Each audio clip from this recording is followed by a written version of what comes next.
चलिए दोस्तों, सबको good morning. All of you good morning. आज आपके सामने स्क्रीन पे दिख रहा होगा सिगमंड फ्राइड, एक मनोविश्लेषणात्मक वैज्ञानिक हैं जिनका नाम है सिगमंड फ्राइड। सीटेट के लेवल से ये बहुत ज़्यादा इसमें से क्वेश्चन आते हैं, फंसते भी हैं, पूछता भी है। तो इसके बारे में थोड़ी सी चर्चा हम करेंगे और जानेंगे कि आखिर सिगमंड फ्राइड ने कैसा सिद्धांत दिया था, कैसे काम किए थे, और कैसे कैसे कैसे क्वेश्चन इसमें फंसते हैं पेपर में, एनसीईआरटी वाले में। सीटेट का जो पेपर दे रहे होंगे उनके लिए काफ़ी हेल्पफुल रहेगा। तो आप इसको देख सकते हैं एक बार। जैसा कि आपको स्क्रीन पे दिख रहा होगा, सिगमंड फ्राइड, थोड़ा सा कलर अच्छा नहीं है, बट अभी इसने अच्छे से नहीं बनाया हो। चलिए ठीक है, शुरू करते हैं। सिगमंड फ्राइड, ठीक है। नेक्स्ट, सिगमंड फ्राइड का क्या इन्होंने अपना दिया था, इन्होंने अपना क्या तर्क दिया था, वो अब जानेंगे हम लोग। सिगमंड फ्राइड, ठीक है, ये है किसके, मानव विकास का विश्लेषणात्मक सिद्धांत। मतलब सिगमंड फ्राइड ने मनोविश्लेषणात्मक सिद्धांत दिए थे, ठीक है। तो ये है इनकी फ़ोटो जो आप देख सकते हैं, ये दिखाया गया है इनकी फ़ोटो, ठीक है। इन्होंने क्या प्रतिपादन, मतलब क्या सिद्धांत दिए थे, पहले तो इनके बारे में हम जानेंगे कि क्या है ये, ठीक है। इस सिद्धांत का प्रतिपादन सिगमंड फ्राइड ने किया था, जो ऑस्ट्रिया, इसको बहुत गौर से ध्यान रखेंगे, ऑस्ट्रिया नहीं, ऑस्ट्रेलिया नहीं करेंगे, ऑस्ट्रिया है, ठीक है, ऑस्ट्रिया है। इस बात को ध्यान रखेंगे कि ये ऑस्ट्रिया के निवासी थे। इस सिद्धांत में मन या मस्तिष्क का विश्लेषण किया गया, मन या मस्तिष्क का विश्लेषण किया गया। ये बहुत बहुत मतलब छोटा वर्ड है, लेकिन इसका जो मस्तिष्क पे जो विकास किया है वो बहुत गहरा किया है। तो इस चीज़ को आप ध्यान से देखेंगे। सिगमंड फ्राइड ने किसका विकास किया था, मन या मस्तिष्क का, ठीक है, उसका विश्लेषण किया था उसने कि कैसे काम करता है, कौन से अवस्था में क्या रहता है, ये चीज़ें आप देखेंगे, ठीक है। इन्होंने मन को तीन टॉपिक में बांटा है। पहला हो गया पहला हो गया चेतन, दूसरा हो गया अर्धचेतन, और तीसरा हो गया अचेतन, ठीक है। मन को तीन भागों में बांटा है इन्होंने, ठीक। पहले को 10% में दिया है, और लास्ट वाले को 90% में। बीच वाला जो रहता है, इन दोनों के बीच में, जैसे चेतन और अचेतन के बीच में जो कड़ी रहती है, जैसे ये मान लीजिए किसी चीज़ को हम दो पार्ट में भाग बांट रहे हैं, ठीक है, एक का इधर से प्रेशर है और एक का इधर से प्रेशर है। तो ये जो बीच की कड़ी होती है, ये होता है आपका अर्धचेतन, ठीक है। इन्होंने देखा, अब ये कहेगा यह मन प्रेजेंट के विचारों को रिलेटेड करता है। मतलब चेतन मन जो होता है वो किसी के मन के विचार को, जैसे विचार अपन के ख्याल आए कि हमको कुछ खाना है, भूख लगी है, तो वो उस टाइम प्रेजेंट करता है, ठीक है। अर्धचेतन में क्या होता है, इसमें हम तुरंत ज्ञान नहीं होता है, लेकिन टाइम देकर याद किया जाता है। जैसे अपन चेतन में क्या कहेंगे कि किसी टॉपिक को, किसी चीज़ को, या किसी भी किसी भी वस्तु को थिंकिंग करते हैं, तो वो मतलब चिंतन करते हैं, तो वो चीज़ें आपके मन में रहती है कि हमें वो वस्तु कैसे होगी, किस प्रकार से देखेंगे, किस नज़रिए से देख रहे हैं, तो वो तो आपका चिंतन करने के बाद से वो मन में प्रेजेंट करता है कि हाँ ये वस्तु ऐसी है, ठीक है। तो वो मन में प्रेजेंट करता है, उस चीज़ को आप देखेंगे। जो चेतन मन होता है एकदम तुरंत काम करता है, तुरंत, कि जैसे अपन किसी चीज़ को देखें और उसके उसके लिए अपने मन में विचार उत्पन्न हुआ, तो वो तुरंत काम करता है, प्रेजेंट टाइम में दिखाता है कि आपको आपके समय सामने कौन सी चीज़ घटना घट रही है, या कोई कोई हम आपको भूख लग रही है तो हमको खाना खाना है तो सामने ही होता है। ठीक। और अर्ध चेतन बाद में देखेंगे, पहले अचेतन देखेंगे। अचेतन में क्या होती है, इसमें बातें जो हम याद हमें भूल चुके हैं और हमारी याद करने पर भी याद नहीं आता है। अचेतन मन वो होता है कि जैसे पास्ट में अगर हम कोई बात याद करना चाहते हैं, वो हमें याद ही नहीं आता है, चाहे जितना भी दिमाग पे मस्तिष्क पे जोर डाल लीजिए, लेकिन वो बात हमें याद ही नहीं आती है। वो होता है आपका अचेतन।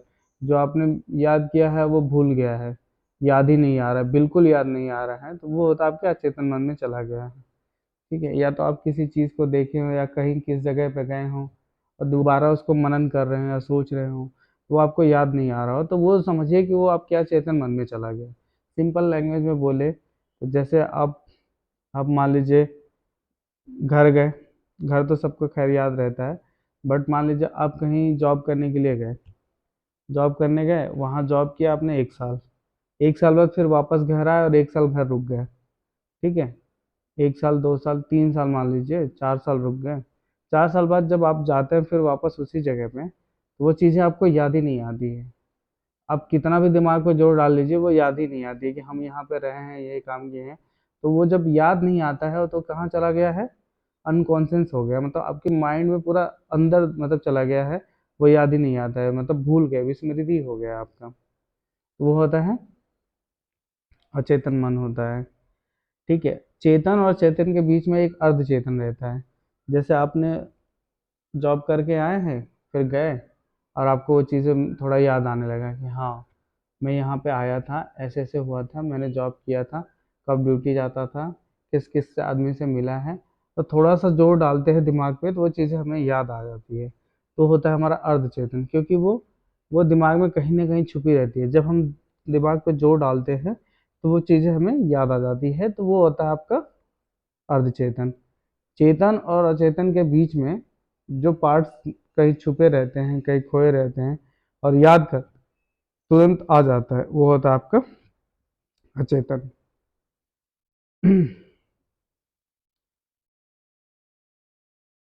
ठीक है, अचेतन हो गया। ये चीज़ें आपको समझ में आया, चेतन मन, अर्धचेतन मन और अचेतन मन।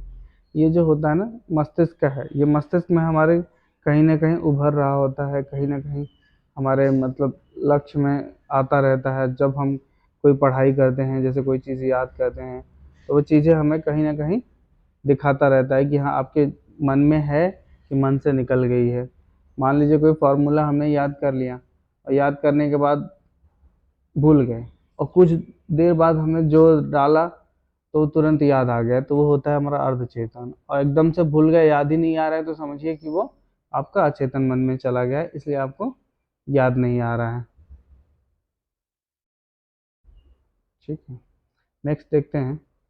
फ्रायड ने व्यक्तित्व के 3 भागों में बांटा है। मतलब फ्रायड जो मनोवैज्ञानिक थे, जो फ्रायड थे, उन्होंने व्यक्तित्व को 3 भागों में बांटा। पहला इदम, दूसरा ईगो और तीसरा सुपर ईगो। ईद, ईगो और सुपर ईगो, ये चीज़ को बहुत ध्यान से देखेंगे, क्योंकि इससे बहुत सारे क्वेश्चन आते हैं और बहुत सारा कन्फ्यूजन होता है बहुत।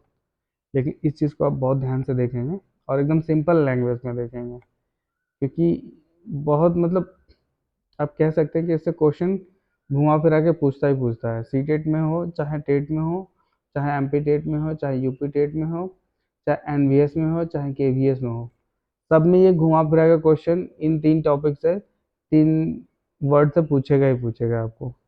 जैसे कभी पूछ लिया कि सिगमंड फ्राइड ने व्यक्तित्व को कितने भागों में बांटा है, तो आप क्या आंसर देंगे? 3 भागों में बांटा है। ठीक है। आंसर क्या रहेगा आपका? 3 भागों में बांटा है। ठीक है। जिसमें पहला ईड हो गया, दूसरा ईगो हो गया और तीसरा परम ईगो हो गया, मतलब परम अहम हो गया। इदम, अहम और परम अहम। ये व्यक्तित्व के 3 भाग होते हैं। जैसे कोई आप कार्य करने जाते हैं, तो ये 3 बातों का विशेषकर ध्यान रखते हैं, तब जाके वो कार्य आगे जाके सफल होता है। ठीक है। जैसे अब मैंने पहले ले लिया ईद, मतलब इदम।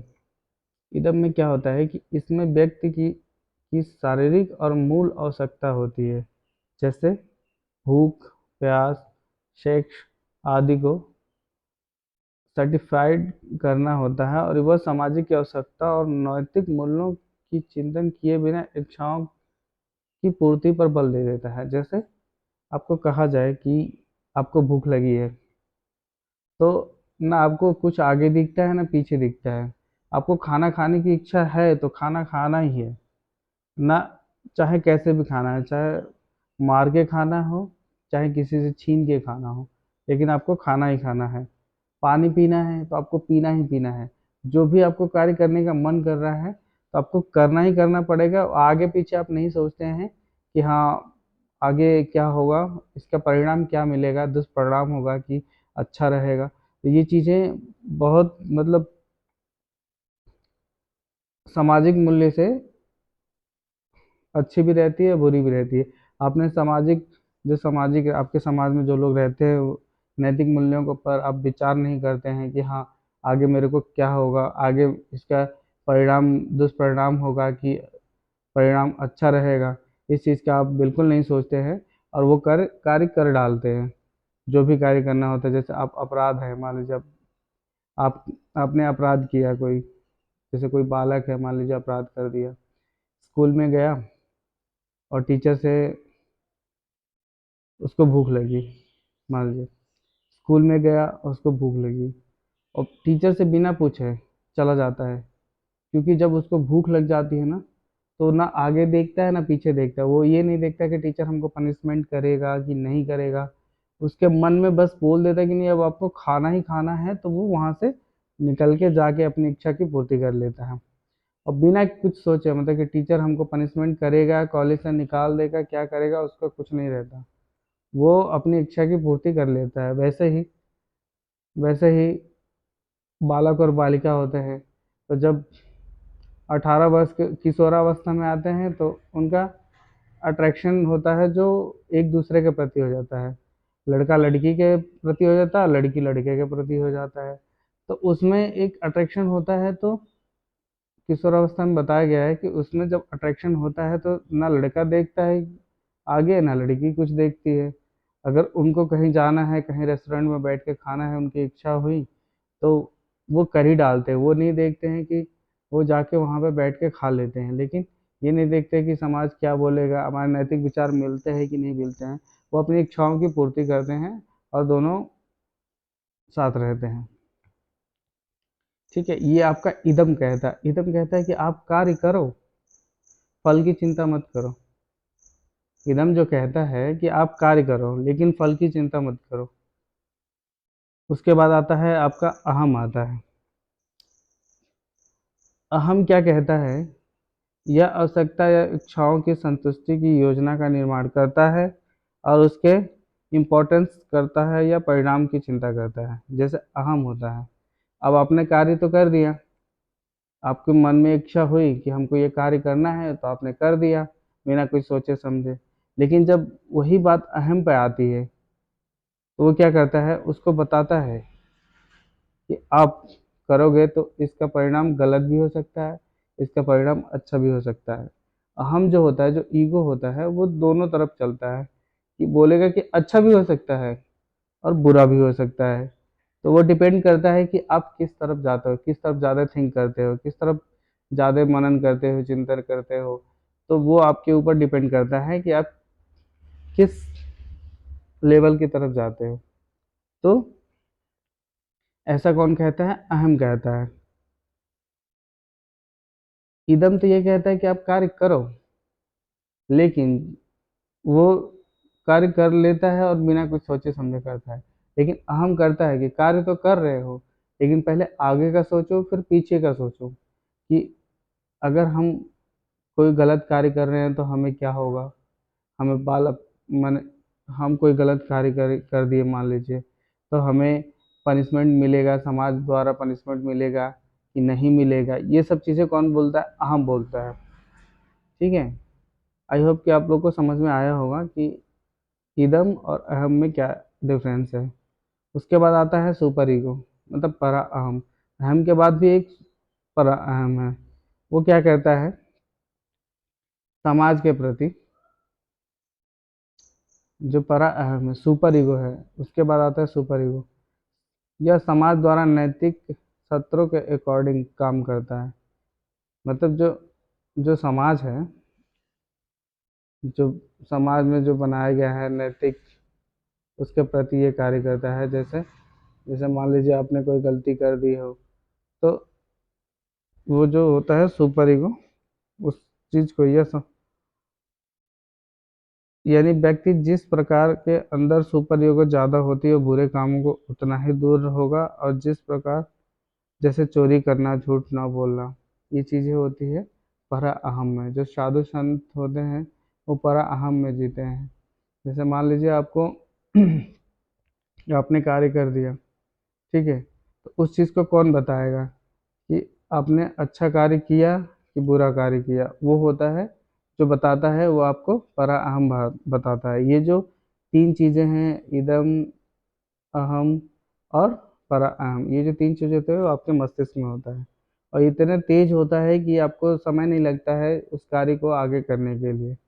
तुरंत रिजल्ट देगा कि हाँ आपको करना चाहिए कि नहीं करना चाहिए, परिणाम क्या होंगे। और जब कार्य कर लेते हैं तो परिणाम मिलता है आपको कि वो आपने जो काम किया है वो अच्छा किया है, जो कि बुरा किया है। तो वो दोनों चीज़ें बताता है। जैसे आप नैतिक कार्य किए हैं तो वो समाज के प्रति अच्छा रहता है, अच्छा बताएगा कि बहुत ही अच्छा आपने काम किया है। ठीक है, जो ये होता है आपका सुपर ईगो। सुपर ईगो के बाद आपका आता है, सुपर ईगो के बाद आपका आता है मनोलैंगिक विकास। ठीक है, मनोलैंगिक में भी पांच होते हैं आपके। जैसे सुपर ईगो के बाद भी आता है उसमें मानव व्यक्तित्व का जो विवेचना है हो किया है फ्रायड ने, उसमें एक मनोलैंगिक विकास भी होता है। जैसे उसमें पांच दिया है उन्होंने, ठीक है, जिसमें पहला होता है मुखी अवस्था। ठीक है, ओरल स्टेज, ये कितना होता है? 0 से 2 वर्ष तक होता है। इसमें बच्चा होठ, जीभ दबाकर चूसकर दबाकर आनंद प्राप्त करता है। जैसे इसमें क्या होता है, जो बच्चा होता है, छोटा बच्चा होता है, जो 0 से 2 वर्ष का बालक होता है, शैशवावस्था में, यानी शैशवावस्था में जो बालक होता है वो क्या करता है कि जैसे उसको किसी को प्रेजेंट करना है कि मुझे भूख लगी है, या मुझे प्यास लगी है, या मुझे कुछ, मतलब कुछ चाहिए, तो वो उसको क्या करता है, जैसे होठों को दबाएगा, ठीक है, चूस कर दबाएगा, चूसेगा, किसी चीज़ को पकड़ के खींचेगा कि नहीं हमको चाहिए। और उसके जब उसको मिल जाता है तो वो चीज़ें अपने आनंद के रूप में लेता है कि हाँ मुझे मिल गई ये चीज़ें। दूसरा आता है गुदी अवस्था। गुदी अवस्था में क्या होता है कि यह 2 से 3 वर्ष का होता है। ये भी शैशव अवस्था में ही है हालांकि। इसमें बच्चा टॉयलेट, मतलब मल त्याग कर आनंद प्राप्त करता है। जब 2 से 3 वर्ष का बालक हो जाता है तो कभी कभी आपने देखा होगा किसी बच्चे को उठाया है और वो वॉशरूम कर दिया हो, ठीक है, टॉयलेट कर दिया हो आपके ऊपर ही, तो उसको बहुत मज़ा आता है कि मैंने तो भिगो दिया भिगो दिया। तो उसको बहुत मज़ा आता है कि चलो मैंने कुछ तो काम किया है, कुछ तो किसी के ऊपर अपना फर्ज वो निभाया। और तीसरा आता है उत्तर लैंगिक अवस्था, ये होता है 3 से 5 वर्ष तक। ठीक है, इसमें बालक आ जाता है आपका, बालक इसमें क्या करता है उत्तर लैंगिक अवस्था में कि बालक का संतुष्टिकरण जननांगों पर केंद्रित हो जाता है। फ्राइड के अनुसार बालक अपनी माता तथा बालिका अपने पिता से प्रेम करने लगती है और दूसरे में बांटना नहीं चाहते हैं। जैसे इसमें जो होता है, जब बालक थोड़ा समझदार हो जाता है 3 से 5 वर्ष में, कुछ चीज़ें उसको सामने दिखती है और उसको लगता है कि नहीं अब मुझे यही चाहिए, उसमें यही चाहिए, मेरे को जो चाहिए वो चाहिए चाहिए। तो वो थोड़ा जिद्दी टाइप का हो जाता है। और वो उसमें मेल फीमेल का भी हो जाता है, थोड़ा गुण आ जाते हैं मेल और फीमेल का, भी कौन लड़का है और कौन लड़की है, थोड़ा गुण आ जाता है तो उसमें क्या होता है, जो ना बालिका अपने पिता से प्रेम करने लगती है। ठीक है, अपोजिट होता है। जैसे अभी किशोरावस्था में आप जाएंगे तो लड़का लड़की से करेगा और लड़की लड़का से करेगा, वैसे ही ये भी प्रेम होता है, वो जो माता पिता का प्रेम होता है। तो जो बालिका होती है अपने पिता से प्रेम करने लगती है, और जो बालक होता है वो अपने माता से प्रेम करने लगता है। तो इसमें सिगमंड फ्रायड ने दो चीजें बताई हैं। पहला एक ओडिपस कॉम्प्लेक्स है, ठीक है। पहला जो बताया उन्होंने, वो बताया है ओडिपस कॉम्प्लेक्स। इसमें लड़का अपनी माँ से ज़्यादा प्यार करता है पिता के मुकाबले में। तो जो लड़का होता है, मतलब समलैंगिक, मतलब अलग से एकदम से आता है, उसमें जो क्या करता है, जो लड़का होता है अपनी माँ से ज़्यादा प्यार करने लगता है। जैसे पिता पिता ने उसको मार दिया या डांट दिया या कुछ कह देता है, इसलिए वो पिता से थोड़ा नफरत करता है। और जो माता होती है उसको सहलाती है, फुसलाती है, बेटा ये नहीं, बेटा ये करो, वो करो। तो वो चीज़ें बताती है, इसलिए वो लड़का अपनी माता से ज़्यादा प्यार करने लगता है। और इसका अपोजिट सेम होता है। इसका अपोजिट जो लड़की होती है वो अपने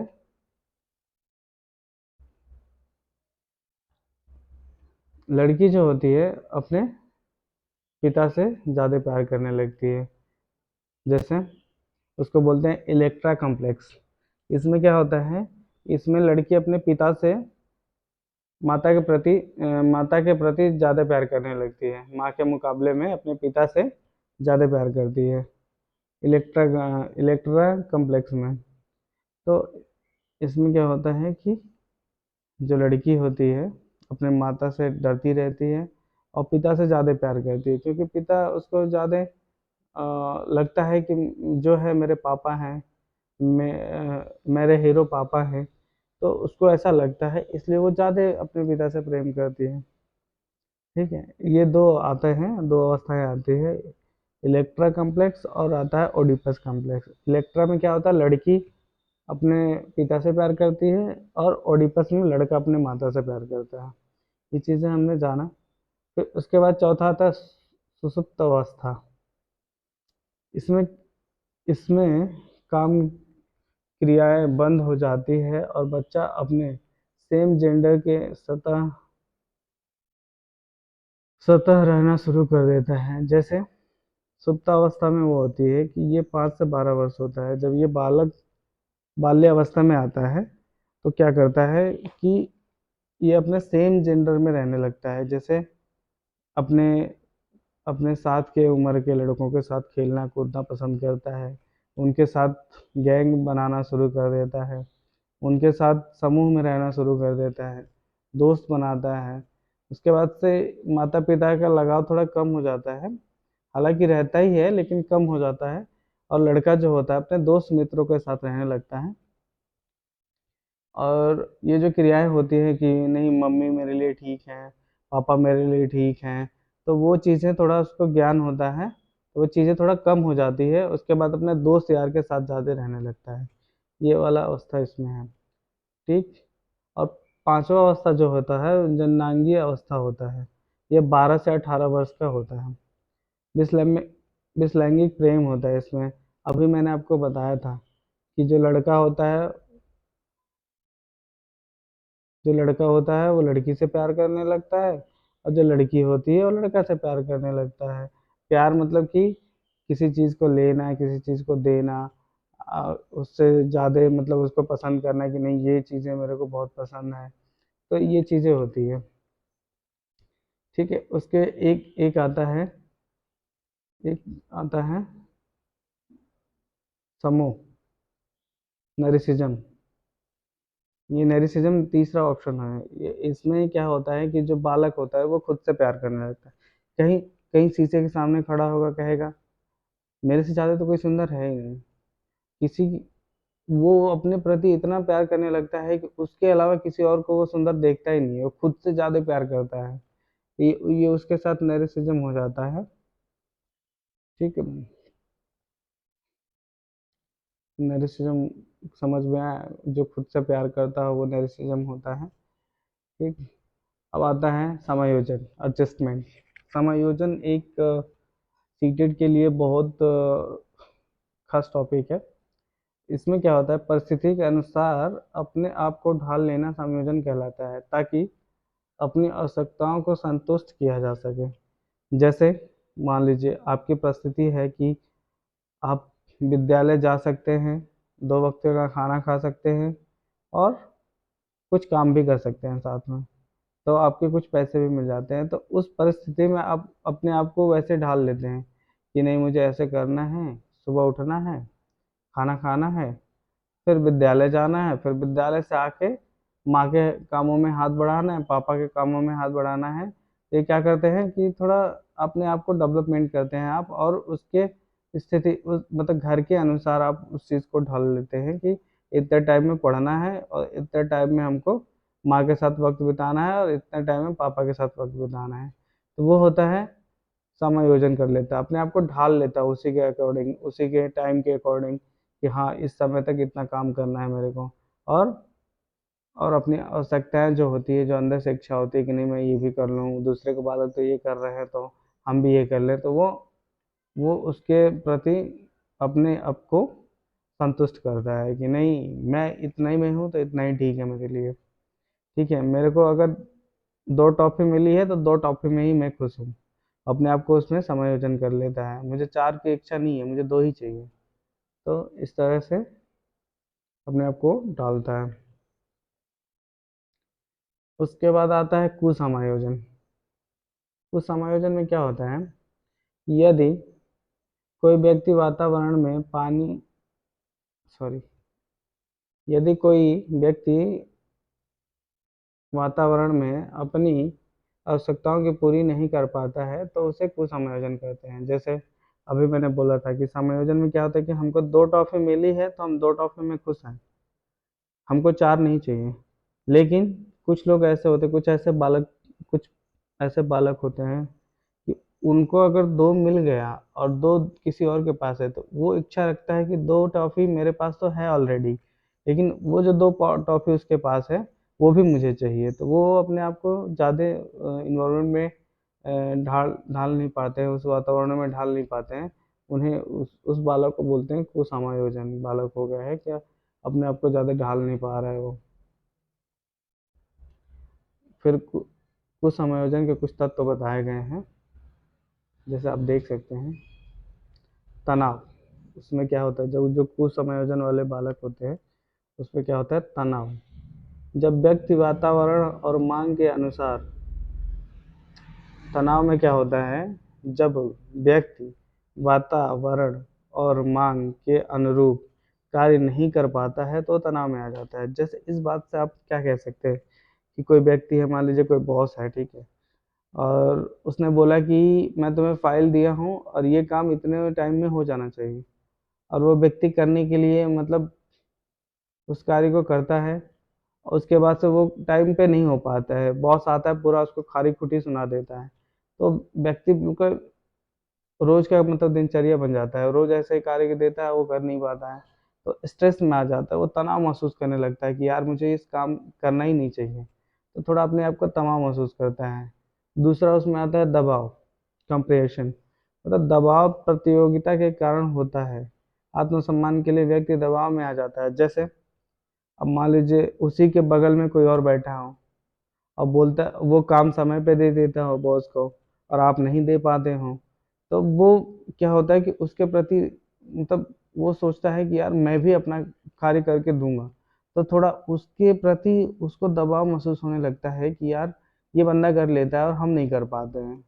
तो ये चीज़ें व्यक्ति के आत्मसम्मान में जब आ जाता है कि नहीं मुझे करना ही चाहिए, और वो बिल्कुल दबाव महसूस करता है, उसके जब जब वो आता है उसके सामने बैठता है तो उसको लगता है कि यार मुझे भी करना चाहिए, तो उसके प्रति उसको दबाव महसूस होने लगता है। ठीक है, उसके बाद आता है कुंठा, फ्रस्ट्रेशन। फ्रस्ट्रेशन में क्या होता है, किसी भी इच्छा में बाधा आने से उम्मीद खत्म हो जाती है। जब मान लीजिए बॉस ने काम दिया, फाइल वर्क कर रहे हैं, वो अलग कर ले रहा है और हम कर ही नहीं पा रहे हैं, तो वो आता नहीं उसको और कर नहीं पाता है। कोई मान लीजिए कोई वर्ड है, वो और पढ़ नहीं पाया ना लिख पाया, तो उससे वो दबाव महसूस करने लगता है। और जब दबाव महसूस करता है तो उसके इच्छा मतलब मन में नहीं होता कि नहीं हमको कार्य नहीं करना चाहिए, मतलब एक तरह से पूरा